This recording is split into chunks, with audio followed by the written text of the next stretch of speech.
শুক্রবার নন্দীগ্রামের 1 নম্বর ভেকুটিয়া গ্রাম পঞ্চায়েতের এলাকার শ্রীপুর সমবায় কৃষি উন্নয়ন সমিতিতে দীর্ঘ টালবাহানার পর হলো ভোট। নির্বাচনের ফলাফলে 12টির মধ্যে 12টি আসনেই জয়লাভ করে বিজেপি। গেরুয়া আবিরে মাত্র বিজেপির কর্মী সমর্থকেরা। রাজ্যের বিরোধী দলনেতা শুভেন্দু অধিকারীর বিধানসভা নন্দীগ্রাম 26-এর আগে সেই নন্দীগ্রামে সমবায় নির্বাচনে শাসক দল তৃণমূলকে পেছনে ফেলে সব আসনেই জয় পেল বিজেপি। দীর্ঘ টালবাহানার পর হাইকোর্টের নির্দেশে 4 জুলাই শুক্রবার নন্দীগ্রাম 1 নম্বর ব্লকের ভেকুটিয়া গ্রাম পঞ্চায়েত এলাকার শ্রীপুর সমবায় কৃষি উন্নয়ন সমিতির ভোট হয়। সমিতির ভোট হওয়ার কথা ছিল 28 মে। 27 মে স্থানীয় প্রশাসন জানায় পর্যাপ্ত পুলিশ না থাকায় নির্বাচন স্থগিত রাখা হচ্ছে। নন্দীগ্রামে বোমাবাজি সহ একাধিক অশান্তির ফলে নিরাপত্তার কারণ দেখিয়ে ভোট স্থগিত করে দেয় পুলিশ প্রশাসন। আদালতের দ্বারস্থ হয় বিজেপি। কোর্টের রায়ে 4 জুলাই ভোটের দিনক্ষণ ঘোষণা হয়। এই দিন সকাল থেকে ব্যাপক পুলিশি নিরাপত্তার ব্যবস্থার মধ্য দিয়ে চলে ভোট গ্রহণ। বিকেলে নির্বাচনের ফলাফল প্রকাশ হতে দেখা যায় 12টি আসনের মধ্যে 12টিতেই জয়লাভ করে বিজেপি সমর্থিত প্রার্থীরা।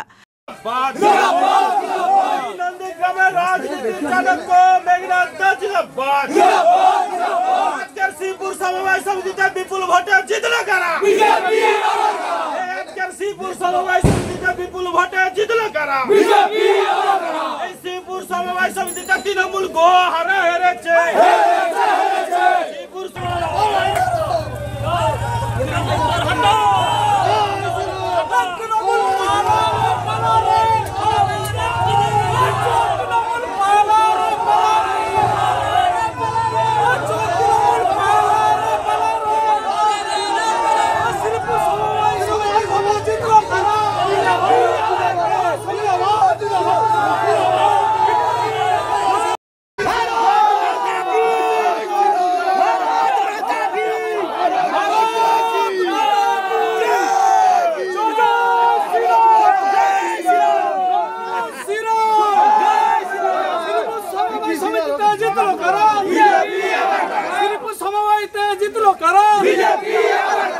খাতা খুলতেই পারল না তৃণমূল কংগ্রেস। এই বিষয়ে তমলুক সাংগঠনিক জেলার সাধারণ সম্পাদক মেঘনাথ পাল জানিয়েছেন, শ্রীপুর সমবায় কৃষি উন্নয়ন সমিতি লিমিটেডের পরিচালক মণ্ডলী মোট 12টি আসন ছিল।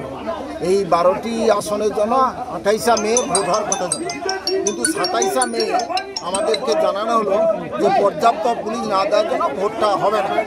আমরা হাইকোর্টে যাই। 17 তারিখে জুনের রায় দেওয়া হয়েছিল, হাইকোর্ট রায় দিয়েছিল যে 21 দিনের মধ্যে 3 সপ্তাহের মধ্যে ভোটটা করাতে হবে। তাই আজকের হাইকোর্টের নির্দেশে ভোট হলো। আমরা শ্রীপুর সমবায় সমিতি ভারতীয় জনতা পার্টি থেকে 12টি আসনে নমিনেশন করেছিলাম, 12-0-তে আমরা জয়লাভ করেছি।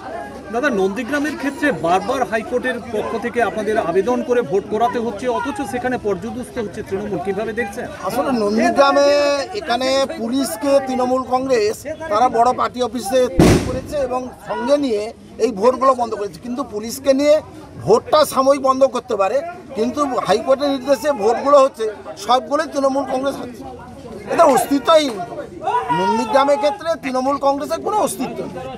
এরা প্রত্যেকটি জায়গা হবে, যতগুলো আরও সমবায় সমিতি আগামীতে নির্বাচন হবে তৃণমূল কংগ্রেস সবগুলি হবে। শুনুন, প্রত্যেকটা নির্বাচনে মানুষ যদি তার গণতান্ত্রিকভাবে নিজের ভোটাধিকার প্রয়োগ করতে পারে তবেই সেখানে গণতন্ত্রের জয় হয়। কিন্তু আমরা এই নির্বাচনকে কেন্দ্র করে গত 1 সপ্তাহ ধরে এই এলাকাতে যে মদ এবং মাংসের মোচ্ছব চলেছে, বিজেপিকে অনুরোধ করব এই জয়টা মদ এবং মাংসকে উৎসর্গ করবার জন্য। কারণ এই জয় অবৈধ অর্থ, পর্যাপ্ত পরিমাণ মদ এবং প্রত্যেক দিন হচ্ছে মাংসের যে ব্যবস্থা, এটা তারই জয়। এই এলাকাতে যারা সমবায় তারাই শুধুমাত্র এখানে ভোটদান করেছে, এটা কোনো সাধারণ নির্বাচন নয়। এখানে সামগ্রিক মানুষের মত প্রকাশ করার কোনো জায়গা নেই এখানে। সুতরাং এই অভিযোগ একেবারেই ভিত্তিহীন। আপনারা দেখবেন গত বিধানসভাতে এই কয়েকটি নির্বাচন ক্ষেত্রে তৃণমূল কংগ্রেস যে পরিমাণ ভোট পেয়েছিল, 2024-এ সেখানে তৃণমূল কংগ্রেসের ভোট বেড়েছে। আপনারা একদম সুনিশ্চিত থাকুন 2026-এর বিধানসভা নির্বাচনে এই এলাকাতে তৃণমূলের ভোট আরও বাড়বে।